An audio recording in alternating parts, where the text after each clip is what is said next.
ขนอบน้อมแด่พระผู้มีพระภาคเจ้าพระองค์นั้นซึ่งเป็นผู้ไกลจากกิเลสตรัสรู้ชอบได้โดยพระองค์เองสวัสดีครับท่านผู้ฟังที่เคารพครับท่านผู้ฟังกำลังรับฟังรายการศึกษาพระพุทธศาสนาตามพระไตรปิฎกมีเสนอแก่ท่านผู้ฟังทุกวันอาทิตย์ตั้งแต่เวลา 15 นาฬิกาถึง 16 นาฬิกาดำเนินรายการโดยกับผมแผนกธนัทเดชะมีอาจารย์สรภาเดชะเป็นผู้ร่วมรายการวันนี้เราได้นำมาไตรปิฎกฉบับอรรถกถาเล่มที่ 42 มาศึกษากันในวันนี้เราจะมาศึกษาพระสูตรที่ว่าปฐมโพธิญาณแต่ก่อนจะถึงเรื่องปฐมโพธิญาณนั้นเราจะมาทบทวนกันในเรื่องของพระโลลุทายีเถระเป็นต้น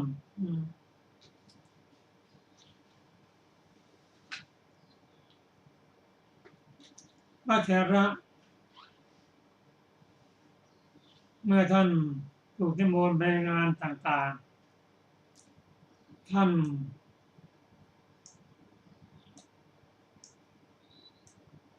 ก็กล่าวธรรม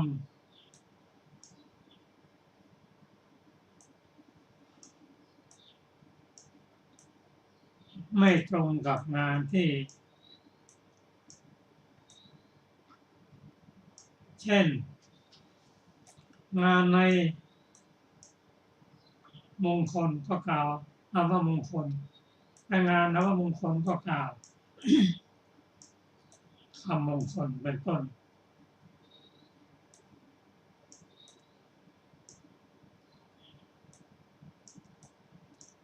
ซึ่งเรื่องนี้เยซูได้ทูลถามพระพุทธเจ้า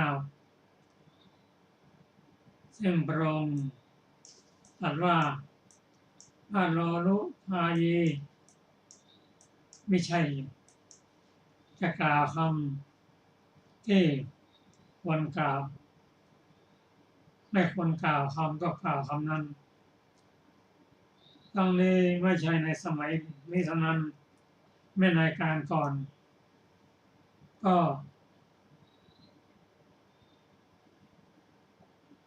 กล่าวเลอะเลือนเช่นเดียวกันที่พระองค์กล่าวอย่างนั้นเพราะว่ามีเหตุมีผลในสมัยก่อนพระโลลุทายีนี้เป็นบิดา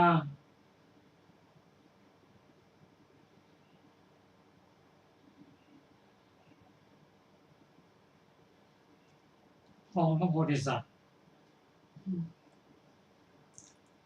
ก็กล่าวคำไม่ถูกต้องเช่นเดียวกัน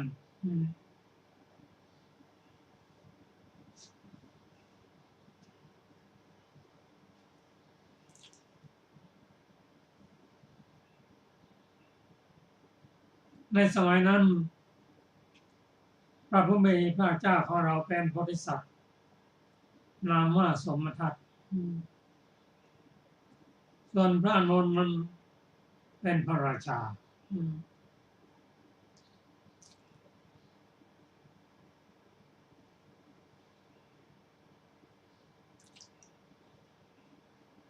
บิดาของ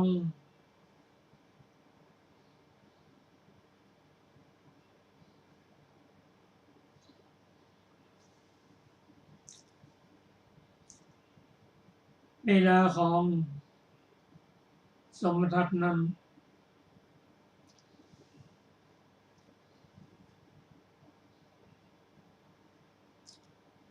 ปรากฏว่าโคของท่านที่ใช้ไถนามี2 ตัวหนึ่งตายไปแล้ว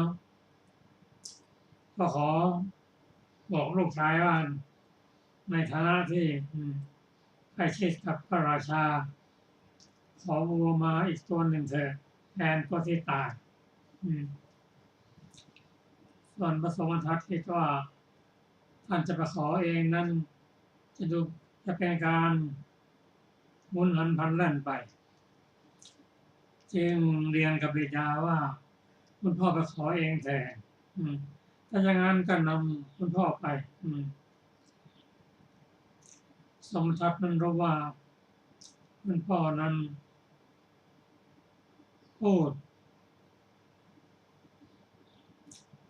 บางอย่างก็ไม่ควรจะพูดบางอย่างก็ควรพูดจึงได้ทำการ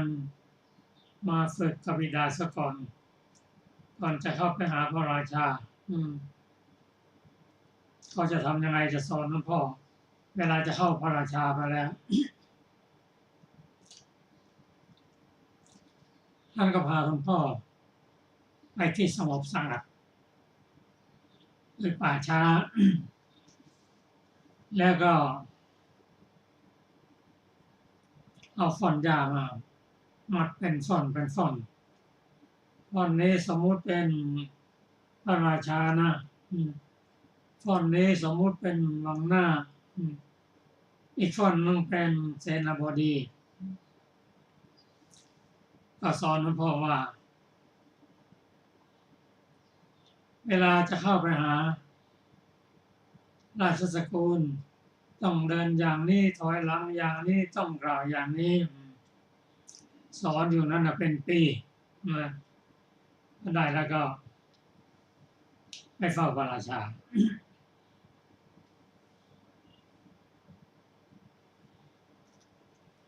ก่อนจะเข้าไปเฝ้าพระราชานั้นคุณพ่อ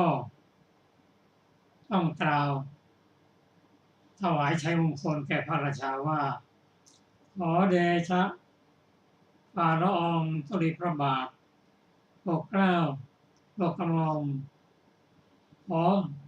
พระบาทสมเด็จพระเจ้าอยู่หัวทรงชนะแถบในสมัยนั้นชนะก็ถือว่าเจริญนะชนะราชศึกหลังจากนี้แล้วคุณพ่อก็กล่าวคำที่ต้องการแทน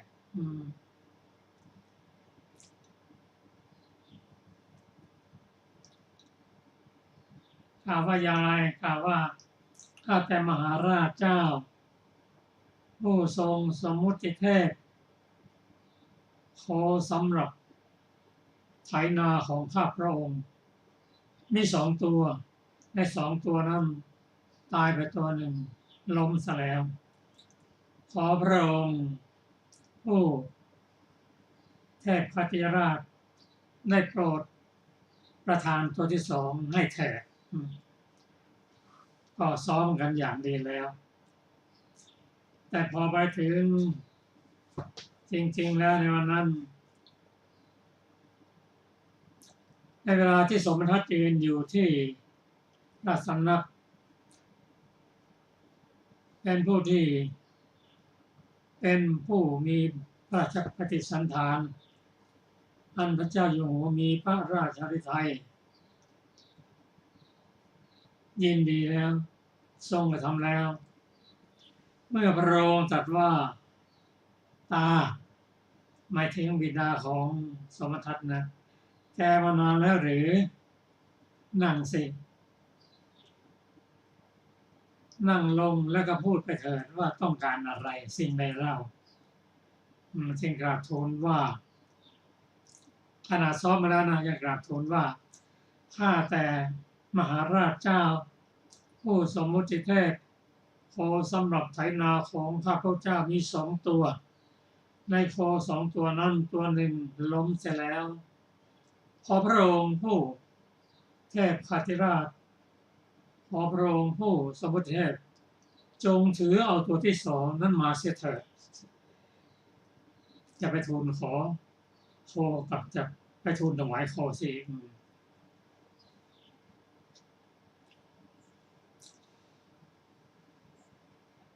แม้เมื่อ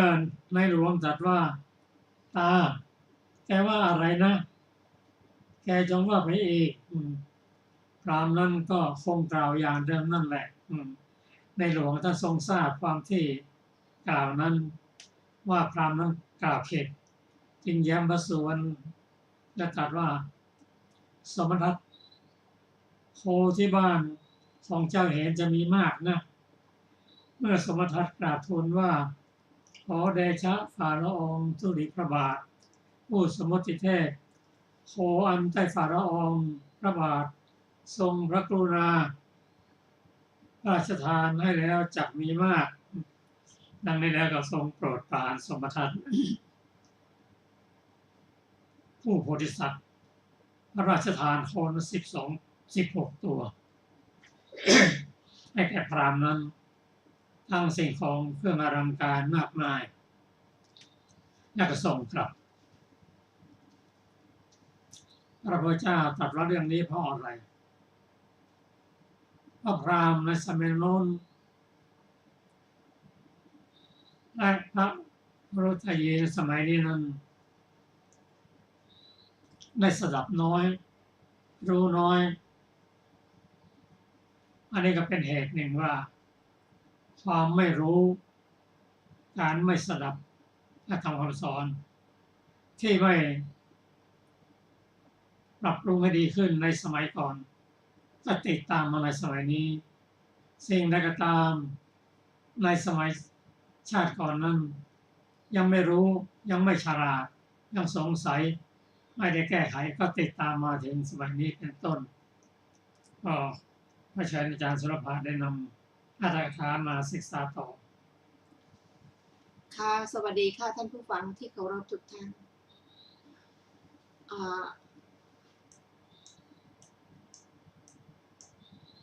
โสมทัตได้รับพระราชทานนะคะแม้เมื่อในหลวงตรัสว่าตาแกว่าอะไรนะจงว่าไปอีกพราหมณ์นั้นก็คงกล่าวคาถาบทนั้นเองในหลวงทรงทราบความที่คาถานั้นพราหมณ์กล่าวผิดทรงแย้มสวนแล้วตรัสว่าโสมทัต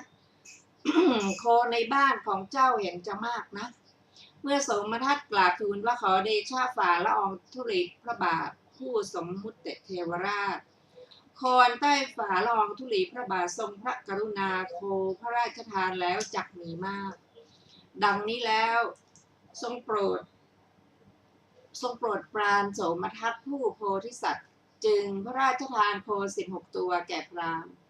สิ่งของเครื่องอลังการและบ้านที่อยู่แก่โพธิสัตว์นั้นให้เป็นพรหมไทยแล้วจึงส่งพราหมณ์ไปด้วยยศใหญ่หัวข้อผู้มีสุตะน้อยเหมือนโคถึกพระศาสดาครั้นทรงนำพระธรรมเทศนานี้มาแล้วประชุมชาดกว่าพระเจ้าแผ่นดินในครั้งกันโน้นขอไปพระเจ้าแผ่นดินในครั้งกระนั้นเป็นอานนท์ตาพราหมณ์ในครั้งกระนั้นเป็นโลลุทายีมหาดเล็กโสมทัตในครั้งกระนั้นเป็นเราตถาคตนี่แหละจึงตรัสว่าภิกษุทั้งหลายโลลุทายีนี้เมื่อคำอื่นอันคนควรพูดก็ไพร่พูดคำอื่นไปเสียมิใช่แต่ในบัดนี้เท่านั้นแม้ในการก่อนเธอก็พูดแล้วเพราะความที่ตนเป็นคนมีธรรมได้สดับน้อยเพราะว่าคนมีสุตะน้อยชื่อว่าเหมือนโคถึกจึงตรัสพระคาถาว่าคนมีสุตะน้อยนี้ย่อมแก่เหมือนโคถึกเนื้อของเขาย่อมเจริญแต่ปัญญาของเขาหาเจริญไม่ แก้อัดบรรดาบทเหล่านั้นเนื้อความแห่งบทอัปปัสสุตายังชื่อว่าคนชื่อว่าอัปปสุตะเพราะไม่มีหมวดสูตร51หมวดหรือ2หมวดก็หรือว่าเพราะไม่มีวรรคสูตร1วรรคหรือ2วรรคโดยกำหนดที่สุดทั้งหมดเพราะไม่มีแม้สูตร1หรือสูตร2แต่ได้เรียนกรรมฐานเล็กน้อยประกอบความเพียรเนืองๆก็เป็นพหุสูตรได้ทีเดียว2บทว่า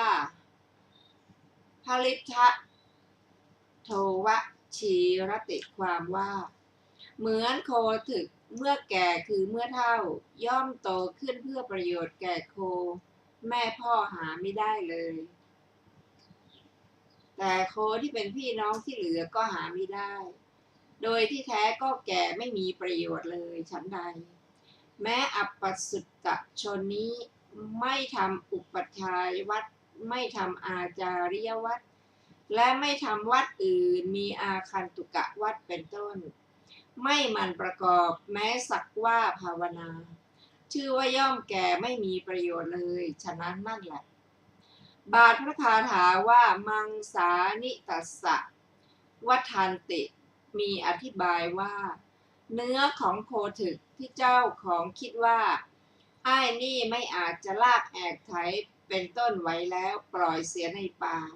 เที่ยวเคี้ยวกินดื่มอยู่ในป่านั่นแหละย่อมเจริญฉันใดเนื้อแม้ของอัปปัสสุตชนนี้อันพระครุฑานิยะมีพระอุปชาเป็นต้นปล่อยเสียแล้วอาศัยสงฆ์ได้ปัจจัย4ทำกิจมีระบายท้องเป็นต้นเลี้ยงกายอยู่ย่อมเจริญคือว่าเธอเป็นผู้มีร่างกายอ้วนผีเที่ยวไปฉะนั้นนั่นแหละ2บทว่าปัญญาตัสสะมีเนื้อความว่าส่วนปัญญาที่เป็นโลกิยะโลกุตระของอัปปสุตชนนั้นแม้ประมาณองคุลีเดียวก็ไม่เจริญแต่ตัณหาและมานะ9อย่างย่อมเจริญเพราะอาศัยทวาร6เหมือนกอหญ้าและดาวันเป็นต้นเจริญอยู่ในป่าฉะนั้นในเวลาจบเทศนามหาชนบรรลุอริยผลทั้งหลายมีโสดาปัตติผลเป็นต้นแล้วดังนี้แลก็จบเรื่องพระโลลุทายีเถระต่อไปจะเป็นเรื่องปฐมโพธิการข้อความเบื้องต้นพระศาสดาประทับนั่งณควงไม้โพธิพฤกษ์ทรงเปล่งอุทานด้วยสามารถเบิกบานพระหฤทัยในสมัยอื่นพระอานนท์เถระทูลถามว่าพระอานนท์เถระทูลถามจึงตรัสธรรมเทศนานี้ว่าอเนกชาติสังสารังเป็นต้นหัวข้อทรงกำจัดมารแล้วเปล่งอุทานพระสัมมาสัมพุทธเจ้าพระองค์นั้นแลประทับนั่งณควงไม้โพธิพฤกษ์เมื่อพระอาทิตย์ยังไม่อัสดงเทียวทรงกำจัดมารและพละแห่งมารแล้วในปฐมยามทรงทำลายความมืดที่ปกปิดปุเพนิวาสยามในมัชฌิมยามทรงชำระทิพยจักษุให้หมดจดแล้วในปัจฉิมยามทรงอาศัยความกรุณาในหมู่สัตว์ทรงอย่างพยานลงในปัจจัยาการแล้วทรงพิจารณาปัจจัยาการนั้นด้วยสามารถแห่งอนุโลมปฏิโลมในเวลาอรุณขึ้นทรงบรรลุพระสัมมาสัมโพธิญาณพร้อมด้วยอัศจรรย์หลายอย่าง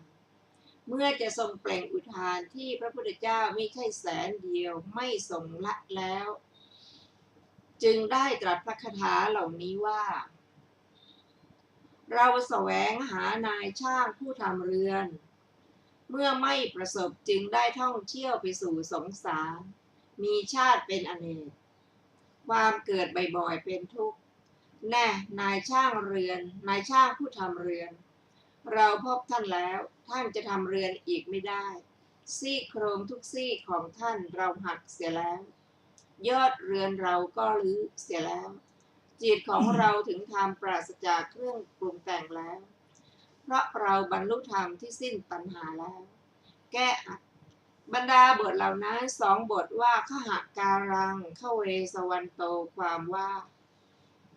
เราเมื่อแสวงหานายช่างคือตัณหาผู้ทำเรือน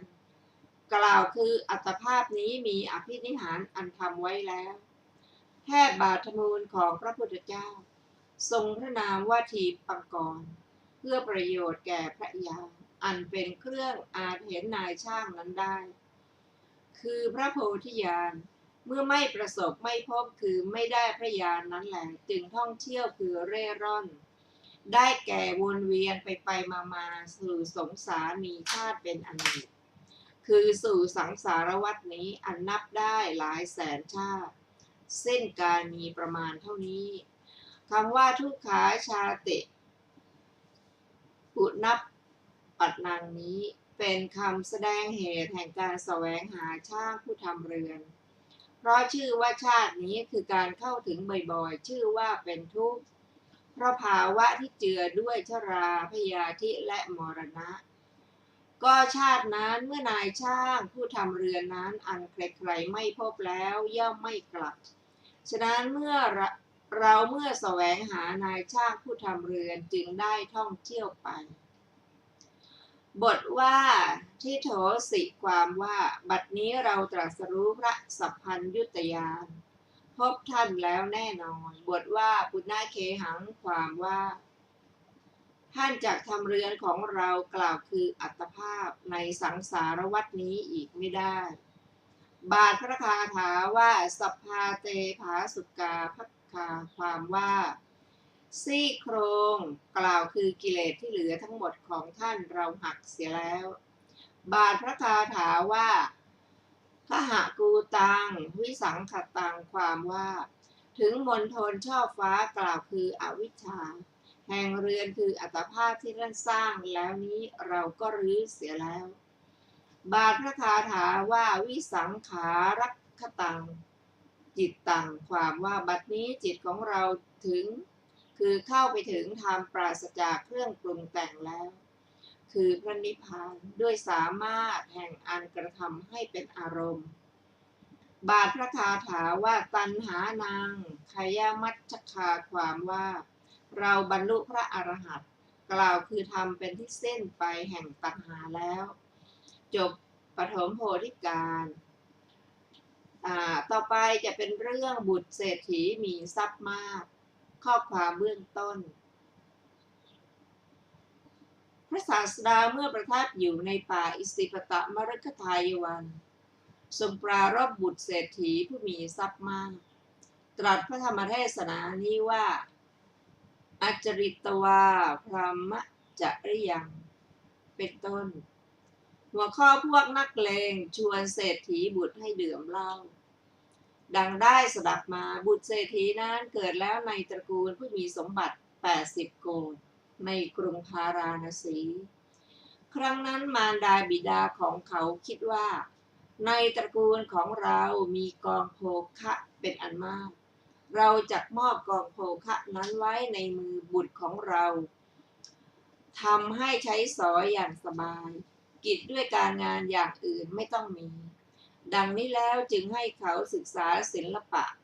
สักว่าการฟ้อนขับและประโคมอย่างเดียวในพระนครนั้นแหละแม้ธิดาคนหนึ่งก็เกิดแล้วในตระกูลอื่นซึ่งมีสมบัติ80 โกฏบิดามารดาแม้ของนางก็คิดแล้วอย่างนั้นเหมือนกันแล้วก็ให้นางศึกษาก็ได้ศิลปะสักว่าการฟ้อนขับและประโคมอย่างเดียวเมื่อเขาทั้งสองเจริญวัยแล้วก็ได้มีการอาวาหะวิวาหะมงคลกันต่อมาภายหลังมารดาบิดาของคนทั้งสองนั้นได้ถึงแก่กรรมทรัพย์160 โกฏก็ได้รวมอยู่ในเรือนเดียวกันทั้งหมดเศรษฐีบุตรย่อมไปสู่ที่บำรุงพระราชาวันหนึ่งถึง3 ครั้งครั้งนั้นพวกนักเลงในพระนครนั้นคิดกันว่าถ้าเศรษฐีบุตรนี้จักเป็นนักเลงสุราความผาสุกก็จักมีแก่พวกเราจะให้เธอเรียนความเป็นนักเลงสุราพวกนักเลงนั้นจึงถือเอาสุรามัดเนื้อสำหรับแกล้มและก้อนเกลือไว้ที่ชายผ้า ถือหัวผักกาดนั่งแลดูทางของเศรษฐีบุตรนั้น ผู้มาจากราชสกุลเห็นเขากำลังเดินมาจึงดื่มสุราเอาก้อนเกลือใส่เข้าในปากกัดหัวผักกาดกล่าวว่าจงเป็นอยู่100 ปีเถิดนายเศรษฐีบุตรพวกผมอาศัยท่านก็พึงสามารถในการเคี้ยวและการดื่มบุตรเศรษฐีฟังคำของพวกนักเลงนั้นแล้วจึงถามคนใช้สนิทผู้ตามมาข้างหลังว่าพวกนั้นดื่มอะไรกันคนใช้ตอบว่าน้ำดื่มชนิดหนึ่งนายบุตรเศรษฐีกล่าวว่ามีรสชาติอร่อยหรือคนใช้ตอบว่านายธรรมดาน้ำที่ควรดื่มเช่นกับน้ำดื่มนี้ไม่มีในโลกที่เป็นอยู่นี้หัวข้อเศรษฐีบุตรหมดตัวเพราะประพฤติอบายมุขบุตรเศรษฐีนั้นพูดว่าเมื่อเป็นเช่นนั้นแม้เราดื่มก็ควรดังนี้แล้วจึงให้นำมาแต่นิดหน่อยแล้วก็ดื่มต่อมาไม่นานนักเลงเหล่านั้นรู้ว่าบุตรเศรษฐีนั้นดื่มจึงพากันแวดล้อมบุตรเศรษฐีนั้นเมื่อการล่วงไปก็ได้มีบริวารหมู่ใหญ่บุตรเศรษฐีนั้นให้นำสุรามาด้วยทรัพย์100 บ้าง200 บ้างดื่มอยู่ตั้งกองกหาปณะไว้ในที่นั่งเป็นต้นโดยลำดับดื่มสุรากล่าวว่าจงนำเอาดอกไม้มาด้วยกหาปณะนี้จงนำเอาของหอมมาด้วยกหาปณะนี้ผู้นี้ฉลาดในการขับผู้นี้ฉลาดในการฟ้อนผู้นี้ฉลาดในการประโคมจงให้ทรัพย์1,000แก่ผู้นี้จงให้ทรัพย์2,000แก่ผู้นี้เมื่อใช้สุรุ่ยสุร่ายอย่างนั้นตอบการไม่นานนักก็ยังทรัพย์80 โกฏอันเป็นของตนให้หมดไปแล้วเมื่อเหรัญญิกเรียนว่านายทรัพย์ของนายหมดแล้วจึงพูดว่าทรัพย์ของภรรยาของข้าไม่มีหรือเมื่อเขาเรียนว่ายังมีนายจึงบอกว่าถ้ากระนั้นจงเอาทรัพย์นั้นมาได้ยังทรัพย์แม้นั้นให้สิ้นไปแล้วอย่างนั้นเหมือนกันเขาขายสมบัติของตนทั้งหมดคือนาสวนดอกไม้สวนผลไม้ยานพาหนะเป็นต้นบ้างโดยที่สุดภาชนะเครื่องใช้บ้างเครื่องลาดผ้าห่มและผ้าปูนั่งบ้างโดยลำดับเคี้ยวกินหัวข้อเศรษฐีต้องเที่ยวขอทานครั้นในเวลาที่เขาแก่ลงเจ้าของเรือนจึงไล่เขาออกจากเรือนที่เขามีโภคะหมดแล้วขายเรือนของตัวแต่ยังถืออาศัยอยู่ก่อนเขาพาภรรยาไปอาศัยเรือนของชนอื่นอยู่ถือชิ้นกระเบื้องเที่ยวไปขอทานปรารภจะบริโภคพัดที่เป็นเดนของชนแล้วครั้งนั้นพระศาสดาทอดพระเนตรเห็นเขายืนอยู่ที่ประตูโรงฉันคอยรับโภชนะที่เป็นเดนอันภิกษุหนุ่มและสามเณรให้ในวันหนึ่งจึงทรงแย้มพระโอษฐ์ลำดับนั้นพระอานนท์เถระทูลถามถึงเหตุที่ทรงแย้มกับพระองค์พระศาสดาเมื่อจะตรัสบอกเหตุที่ทรงแย้มจึงว่าอานนท์เธอจงรู้บทเศรษฐีผู้มีทรัพย์มากผู้นี้พลาญทรัพย์เสีย160 โกฏพาภรรยาเที่ยวขอทานอยู่ในนครนี้แลก็ถ้าบุตรเศรษฐีไม่ผลาญทรัพย์ให้หมดสิ้นจากประกอบการงานในปฐมวัยก็จะได้เป็นเศรษฐีชั้นเลิศในนครนี้แลและถ้าจะออกบวชก็จะบรรลุอรหัตแม้ภรรยาของเขาก็จะดำรงอยู่ในอนาคามิผลถ้าไม่ผลาญทรัพย์ให้หมดไปจากประกอบการงานในมัชฌิมวัยจากได้เป็นเศรษฐีชั้นที่2ออกบวชจากได้เป็นอนาคามีแม้ภรรยาของเขาก็จะดำรงอยู่ในสกทาคามิผลถ้าไม่ผลาญทรัพย์ให้สิ้นไปประกอบการงานในปัจฉิมวัยจากได้เป็นเศรษฐีชั้นที่3แม้ออกบวชก็จะได้เป็นสกทาคามีแม้ภรรยาของเขาก็จะดำรงอยู่ในโสดาปัตติผลแต่เดี๋ยวนี้บุตรเศรษฐีนั้นทั้งเสื่อมแล้วจากโภคะของคฤหัสถ์ทั้งเสื่อมแล้วจากสามัญญผลก็แลครั้นเสื่อมแล้วจึงเป็นเหมือนนกกระเรียนในเปลือกตมแห้งฉะนั้นดังนี้แล้วจึงตรัสพระคาถาเหล่านี้ว่าผ วกคนเขาไม่ประพฤติพรหมจรรย์ไม่ได้ทรัพย์ในคราวยังเป็นหนุ่มสาวย่อมซบเซาดังนกกระเรียนแก่ซบเซาอยู่ในปืดตมที่หมดปลายฉะนั้นพวกคนเขาไม่ประพฤติพรหมจรรย์ไม่ได้ทรัพย์ในคราวยังเป็นหนุ่มสาวย่อมนอนทอดถอนถึงทรัพย์เก่าเหมือนลูกศรที่ตกจากแล่งฉะนั้นแก้อัดบรรดาบทเหล่านั้นบทว่าอาจาริตวาความว่าไม่อยู่พรหมจริยาวาทบทว่าโยพัฒเนความว่า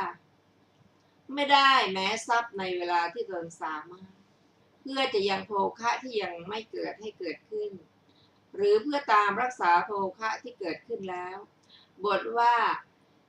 ขีณมัจเฉยความว่าคนเขาเห็นปานนั้นนั่นย่อมซบเซาดังนกกระเรียนแก่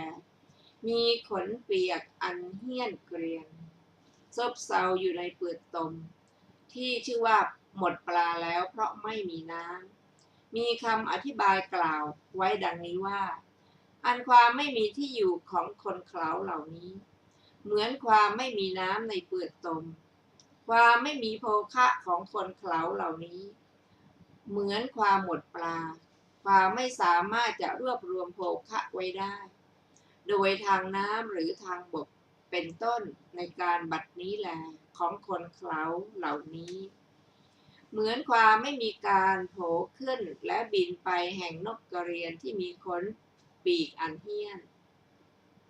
เพราะฉะนั้นคนเขาเหล่านี้จึงนอนซบเซาอยู่ในที่นี้เองเหมือนนกกระเรียนมีขนปีกอันเหี้ยนแล้วฉะนั้น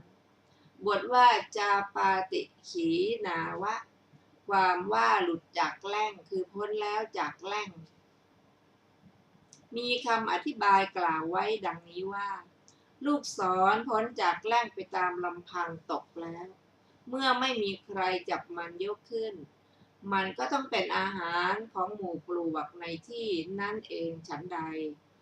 ถึงคนเขาเหล่านี้ก็ฉันนั้นล่วง3 วัยไปแล้วก็จะเข้าถึงมรณะเพราะความไม่สามารถจะยกตนขึ้นได้ในการบัดนี้เพราะฉะนั้นพระผู้มีพระภาคเจ้าจึงตรัสว่าเสนติจาปาติขีนาวะบาทพระคาถาว่าปุรานานิอนุถุนังความว่าย่อมนอนทอดถอนคือโศกเศร้าถึงการกินการดื่มการฟ้อนการขับและการประโคมเป็นต้นที่คนทำแล้วในการก่อนว่าพวกเรากินแล้วอย่างนี้ดื่มแล้วอย่างนี้ในการจบเทศนาชนเป็นอันมากบรรลุอริยผลทั้งหลายมีโสดาปัตติผลเป็นต้นดังนี้แลจบเรื่องบุตรเศรษฐีมีทรัพย์มากและจบชราวรรควรรณนาและจบวรรคที่11ด้วยคาถาธรรมบทอัตตวรรคที่12ว่าด้วยเรื่องตน 1. ถ้าบุคคลทราบว่าตนเป็นที่รักพึงรักษาตนนั้นให้เป็นอันรักษาด้วยดีบัณฑิตพึงประคับประคองตนตลอดยามทั้ง3ยามใดยามหนึ่ง 2. บัณฑิตพึงตั้งตนนั่นแลในคุณอันสมควรก่อนพึงสั่งสอนผู้อื่นในภายหลังจะไม่พึงเศร้าหมอง 3. ถ้าผู้อื่นพร่ำสอนผู้อื่นอยู่ชั้นใดพึงทำตามฉันนั้นบุคคลผู้มีตนฝึกดีแล้วหนอจึงควรฝึกผู้อื่นเพราะว่าได้ยินว่าตนฝึกฝนได้โดยยาก 4. ตนแลเป็นที่พึ่งของตนบุคคลอื่นใครเล่าพึงเป็นที่พึ่งได้เพราะบุคคลมีตนฝึกฝนดีแล้วย่อมได้ที่พึ่งที่บุคคลได้โดยยาก 5. บาปอันตนทำไว้เองเกิดในตนมีตนเป็นแดนเกิดย่ำยีบุคคลผู้มีปัญญาสามดุจเพชรย่ำยีแก้วมณีอันเกิดแต่หินฉะนั้น 6. ความเป็นผู้ทุศีลล่วงส่วนรวบรัดอัตภาพของบุคคลใดดุจเถาย่านสายรัดรึงต้นสาละฉะนั้น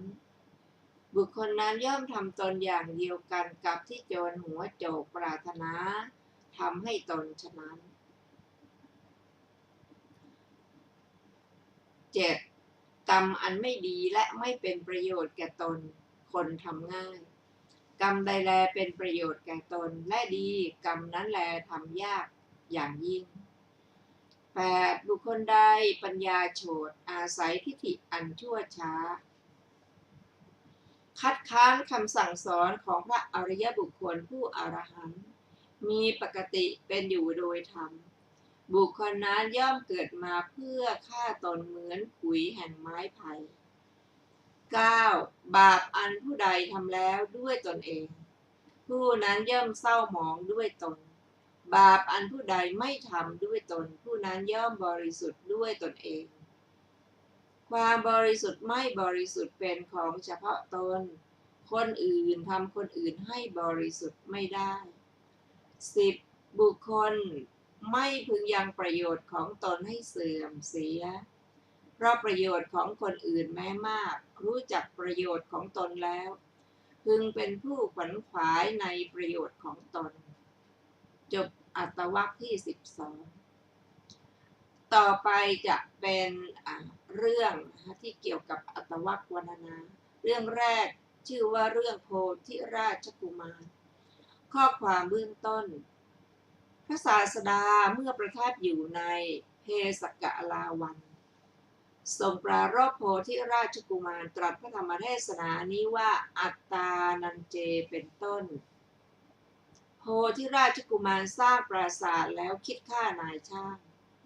ดังได้สดับมาโพธิราชกุมารรับสั่งให้สร้างปราสาทชื่อโกกะนดนะคะมีรูปทรงไม่เหมือนปราสาทอื่นๆบนพื้นแผ่นดินปานดังลอยอยู่ในอากาศแล้วตรัสถามนายช่างว่าปราสาทที่มีรูปทรงอย่างนี้เธอเคยสร้างในที่อื่นบ้างแล้วหรือว่าเป็นศิลปะครั้งแรกของเธอทีเดียวเมื่อเขาทูลว่าข้าแต่สมมุติเทพนี้เป็นศิลปะครั้งแรกทีเดียว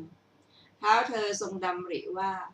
ถ้านายช่างผู้นี้จักสร้างปราสาทมีรูปทรงอย่างนี้แม้แก่คนอื่นไซร้ปราสาทนี้ก็จักไม่น่าอัศจรรย์การที่เราฆ่านายช่างนี้เสียตัดมือและเท้าของเขาหรือควักในตาทั้งสองเสียย่อมควรเมื่อเป็นเช่นนั้นเขาจะสร้างปราสาทแก่คนอื่นไม่ได้ท้าวเธอตรัสบอกความนั้นแก่มานพน้อยบุตรของสันชีวกผู้เป็นสหายรักของตนหัวข้อนายช่างทำนกครุฑขี่หนีภัยมานพน้อยนั้นคิดว่าพระราชกุมารพระองค์นี้จักผลาญนายช่างให้ฉิบหายอย่างไม่ต้องสงสัยคนผู้มีศิลปะเป็นผู้หาค่าไม่ได้เมื่อเรายังมีอยู่เขาจงอย่าฉิบหายเราจะให้สัญญาแก่เขามานพน้อยนั้นเข้าไปหาเขาแล้วถามว่าการงานของท่านที่ปราสาทสำเร็จแล้วหรือยังเมื่อเขาบอกว่าสำเร็จแล้วจึงกล่าวว่าพระราชกุมารมีพระประสงค์จะผลาญท่านให้ฉิบหายเพราะฉะนั้นท่านพึงรักษาตนให้ดีนายช่างพูดว่านายท่านบอกความนั้นแก่ข้าพเจ้าทำกรรมอันงามแล้วข้าพเจ้าจักทราบกิจที่ควรทำในเรื่องนี้ดังนี้แล้วอันพระราชกุมารตรัสถามว่าสหายการงานของท่านที่ปราสาทของเราสำเร็จแล้วหรือจึงทูลว่าข้าแต่สมมุติเทพการงานที่ปราสาทยังไม่สำเร็จก่อนยังเหลืออีกมากราชกุมารก็ถามว่าชื่อว่าการงานอะไรยังเหลือนายช่างตอบว่าข้าแต่สมมุติเทพข้าพระองค์จะทูลให้ทรงทราบภายหลังขอพระองค์จงตรัสสั่งให้ใครๆขนไม้มาก่อนเถิด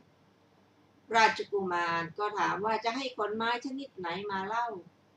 นายช่างก็ตอบว่าไม้แห้งหาแก่นไม่ได้พระเจ้าค่ะท้าวเธอได้รับสั่งให้ขนมาให้แล้วลำดับนั้นนายช่างทูลพระราชกุมารนั้นว่าข้าแต่สมมุติเทพจำเดิมแต่นี้พระองค์ไม่พึงเสด็จมายังสำนักของข้าพระองค์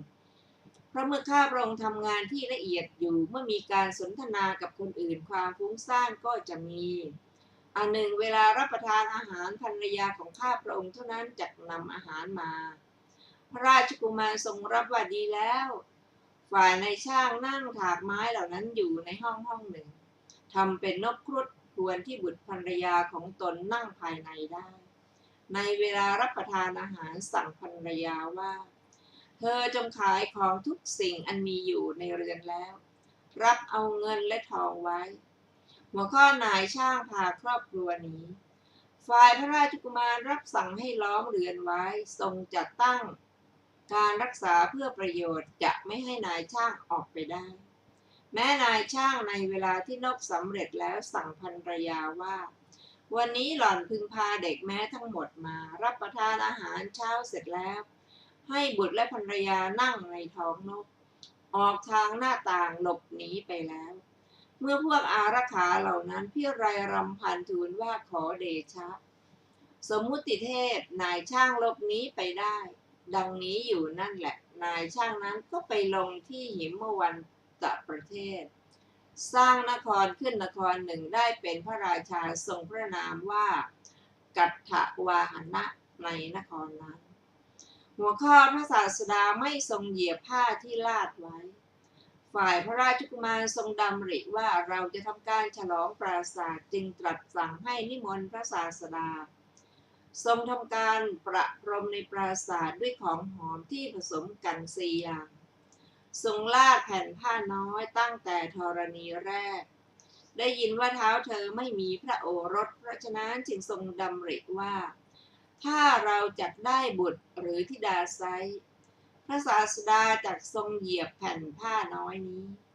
แล้วจึงทรงลาดเท้าเธอ เมื่อพระศาสดาเสด็จมาถวายบังคมพระศาสดาด้วยเบญจางคประดิษฐ์แล้ว รับบาตรกราบทูลว่าขอเชิญพระองค์เสด็จเข้าไปเถิดพระเจ้าข้าพระศาสดาไม่เสด็จเข้าไป ขอเชิญพระองค์เสด็จเข้าไปเถิดพระเจ้าข้าพระศาสดาไม่เสด็จเข้าไป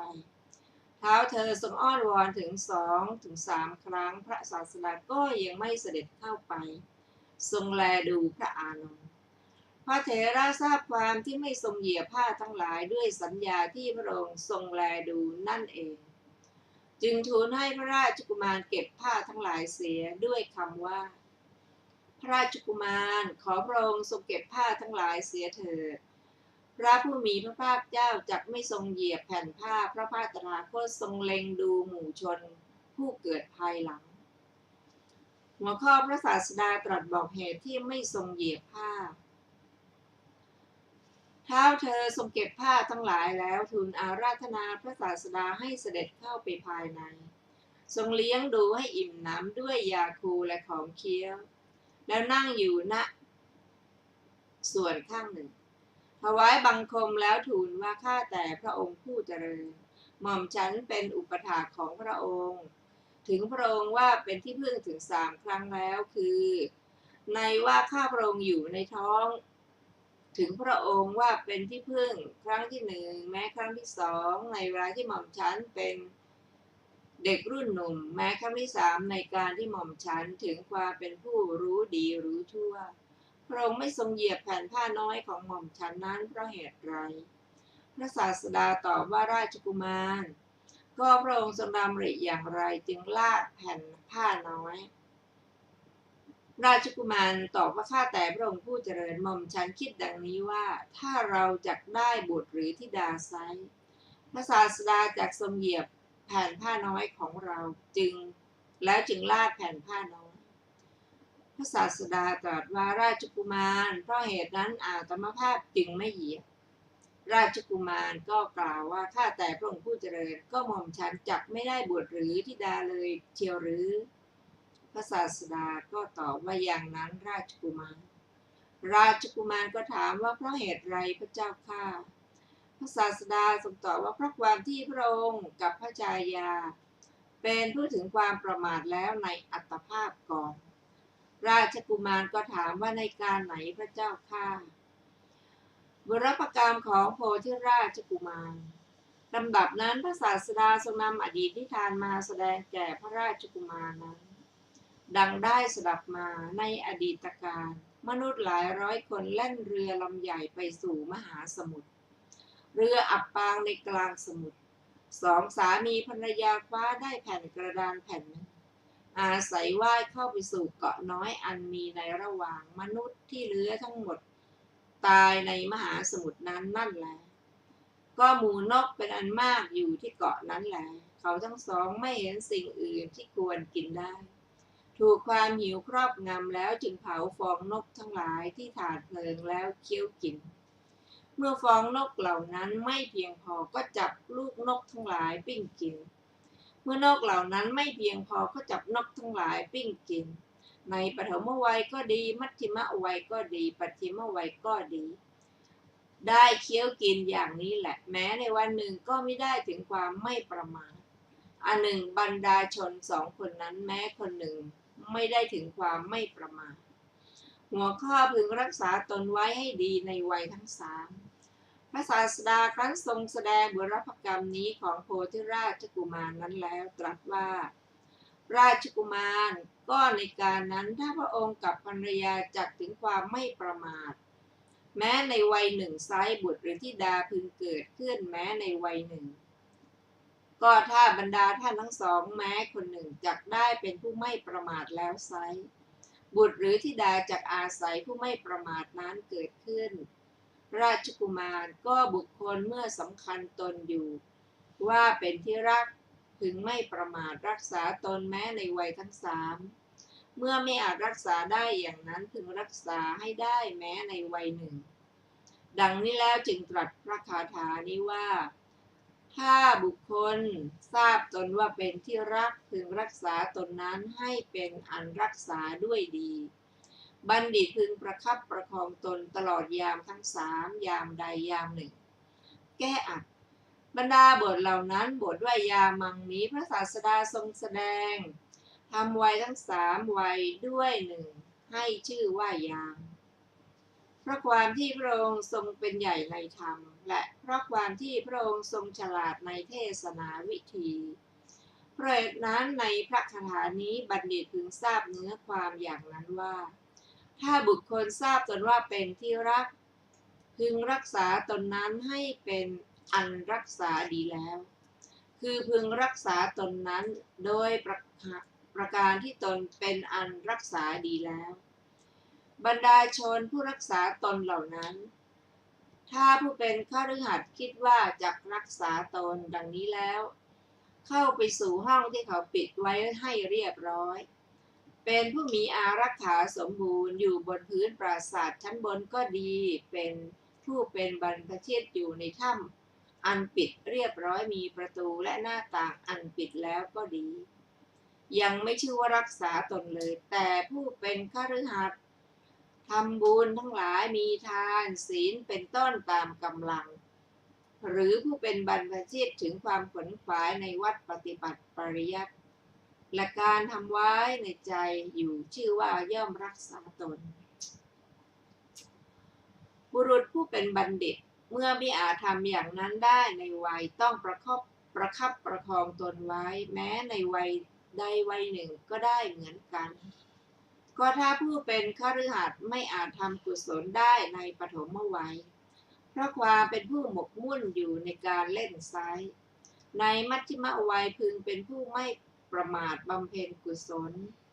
ถ้าในมัชฌิมวัยยังต้องเลี้ยงบุตรและภรรยาไม่อาจบำเพ็ญกุศลได้ไซร้ในปัจฉิมวัยพึงบำเพ็ญกุศลให้ได้ด้วยอาการแม้อย่างนี้ตนต้องเป็นอันเขาประคับประคองแล้วทีเดียว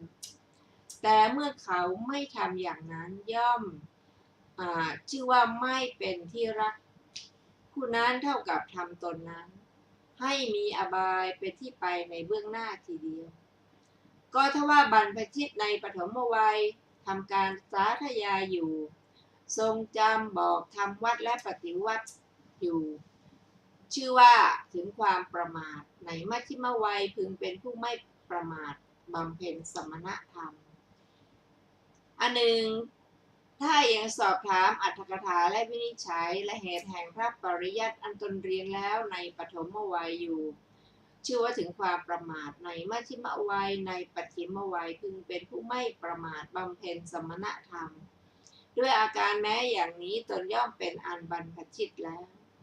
ประคับประคองแล้วทีเดียวแต่เมื่อไม่ทำอย่างนั้นตนย่อมชื่อว่าไม่เป็นที่รักบรรพชิตนั้นเท่ากับทำตนนั้นให้เดือดร้อน ด้วยการตามเดือดร้อนในภายหลังแท้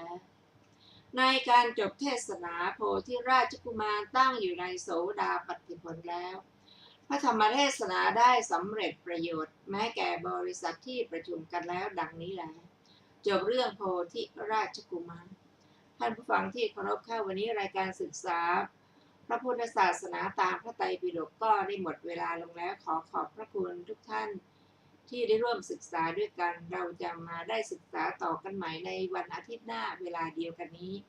ขอมีความสุขสวัสดีเจริญในธรรมยิ่งค่ะวันนี้สวัสดีค่ะ